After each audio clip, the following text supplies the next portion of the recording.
In 1470, the Ottoman Empire conquered a convent without killing the women inside it.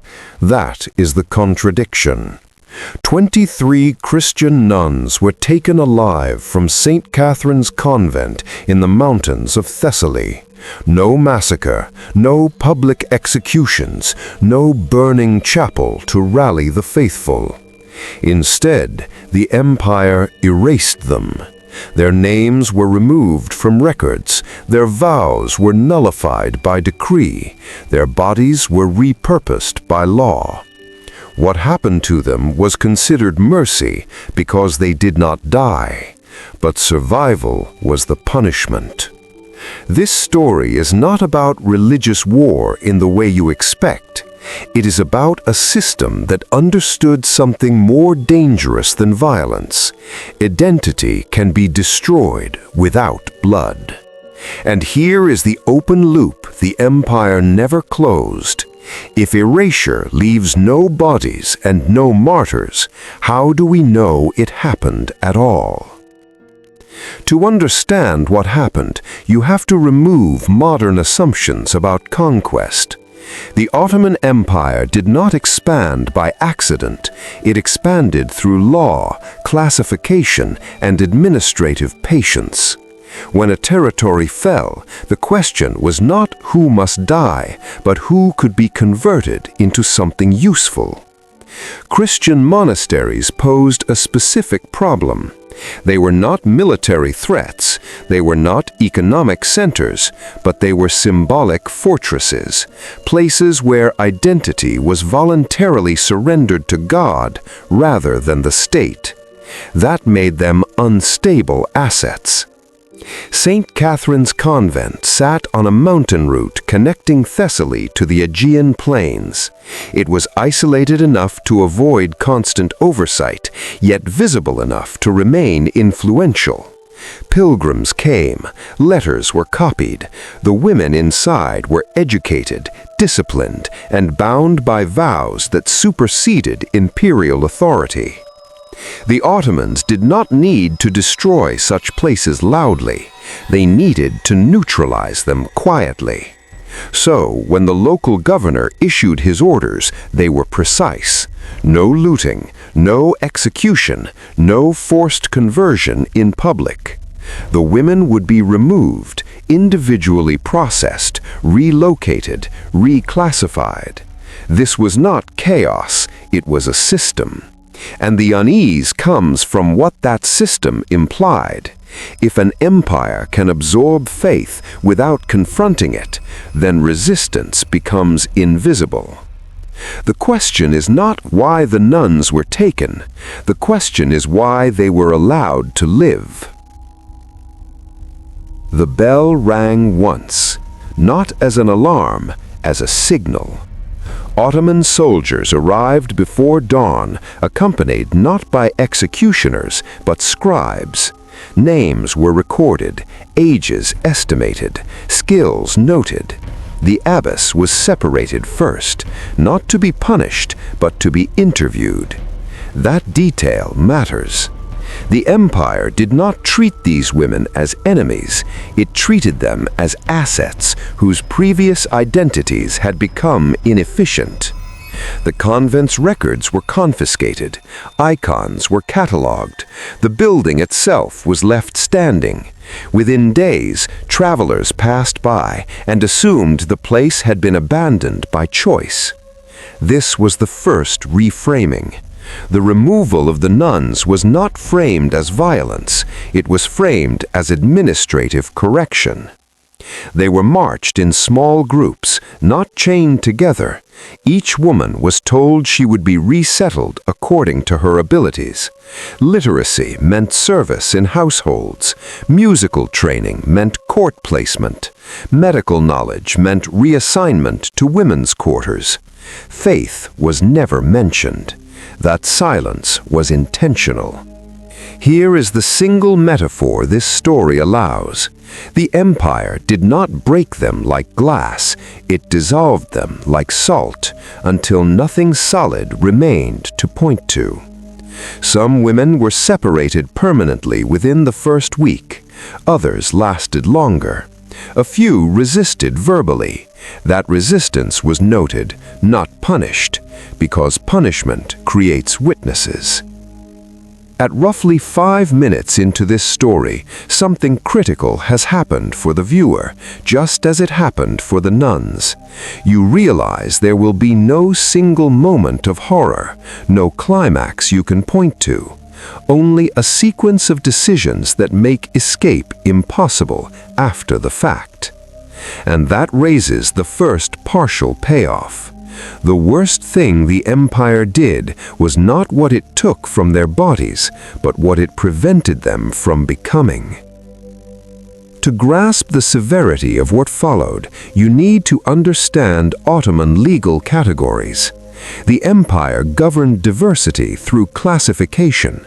Muslims, dhimmi Christians, Jews, converts, slaves, and wards of the state all occupied different legal realities. Movement between categories was regulated, encouraged, or obstructed, depending on imperial need. Christian monasteries posed a specific problem.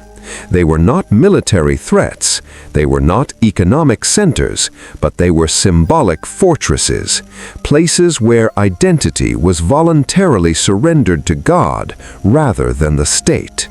That made them unstable assets. St. Catherine's Convent sat on a mountain route connecting Thessaly to the Aegean plains. It was isolated enough to avoid constant oversight, yet visible enough to remain influential.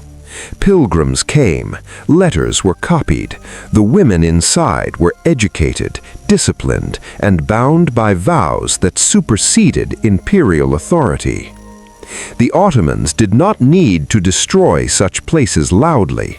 They needed to neutralize them quietly. So, when the local governor issued his orders, they were precise. No looting, no execution, no forced conversion in public.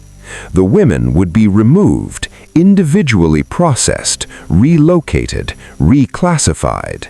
This was not chaos, it was a system.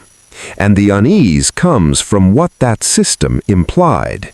If an empire can absorb faith without confronting it, then resistance becomes invisible. Many were placed into elite households as attendants, some into palace-adjacent compounds. A few were transferred to provincial governors' estates. The goal was exposure, not force. Conversion under duress creates martyrs. Conversion through exhaustion creates compliance. This takes time. The women were given food, clothing, and safety in exchange for silence, and over months, sometimes years, the absence of communal worship, confession, and shared language began to do what physical violence could not. Names were changed gradually, not replaced outright. First shortened, then translated, then forgotten.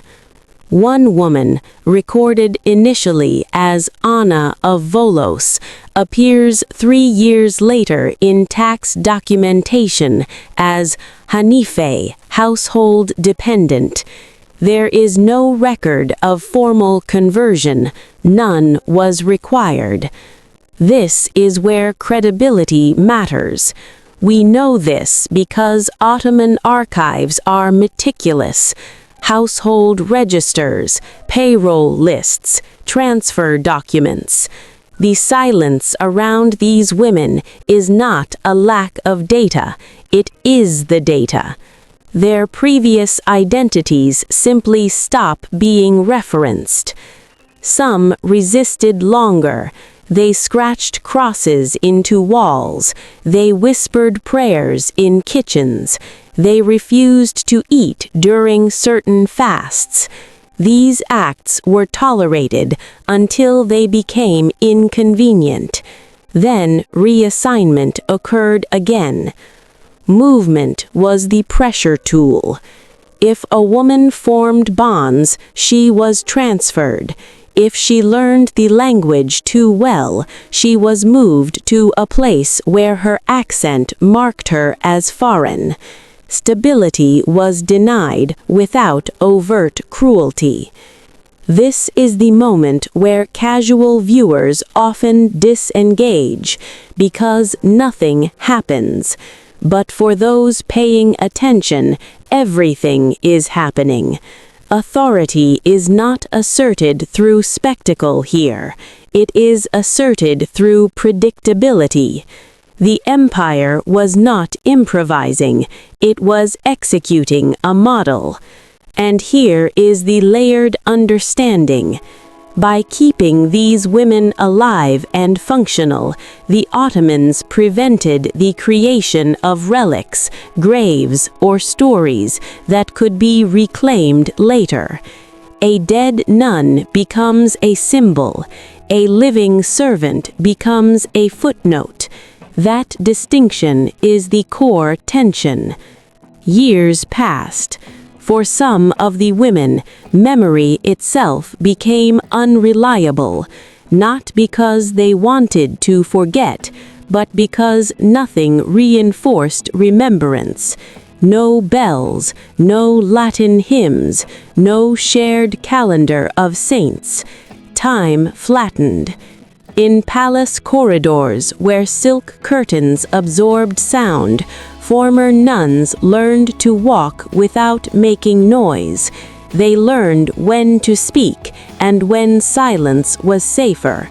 They learned new names for themselves and responded to them instinctively. This is where the moral conflict deepens. Were they victims if they survived? Ottoman officials considered this outcome humane. The women were fed, protected, integrated. Many lived longer than they would have in mountain isolation, but the cost was interior. One account, written decades later by a visiting Venetian cleric, describes a woman who could recite Christian prayers perfectly, but no longer remembered why they mattered. She performed them like a language exercise. That detail should unsettle you, because it reveals the second reframing. Faith is not only belief, it is repetition within community. Remove the community and belief becomes abstract. Remove repetition and belief becomes memory. Remove memory and belief becomes a rumor about yourself. Some women did convert formally. They took Muslim names, married, had children. The empire recorded these as successes. But success here did not mean conviction, it meant closure. The psychological pressure came not from threats, but from alternatives. A better room, a warmer coat, the ability to remain in one place. One woman, believed to be the former abbess, refused conversion entirely. She was not killed. She was assigned to a subterranean storage complex beneath a provincial palace. Not a dungeon, a workspace. There, according to later archaeological findings, someone carved crosses into the stone, dozens of them, small, careful, repeated. This is where sensory detail matters. No light reached that chamber except when guards opened the door. The air was cool, damp, and smelled of limestone. Each carving required time, secrecy, and pain in the And hands. still she carved. 4 Latin words were etched deeper than the rest. Lux in tenebris lucet. The light shines in the darkness. The empire did not destroy that space. It forgot it. because once the woman inside ceased to exist in records, the chamber ceased to matter. This is the harsh reality of conquest at its most refined. What is not recorded does not threaten. By the time the Ottomans lost control of the region, the convent's name had faded. Local Christians remembered holy women, but not where they went. No graves were venerated, no feast days added. History had been cauterized. And that is why, when archaeologists uncovered the hidden chapel in 2011, it was not a revelation of violence, but of absence. The silence was the evidence. Here is where the story destabilizes, because the Ottomans were not unique. What they perfected was a method many empires would later adopt: neutralization without blood. When we measure atrocity only by body counts, we miss the systems that erase people while keeping them alive. Uncomfortable thought. If the empire had slaughtered the nuns, history would remember them.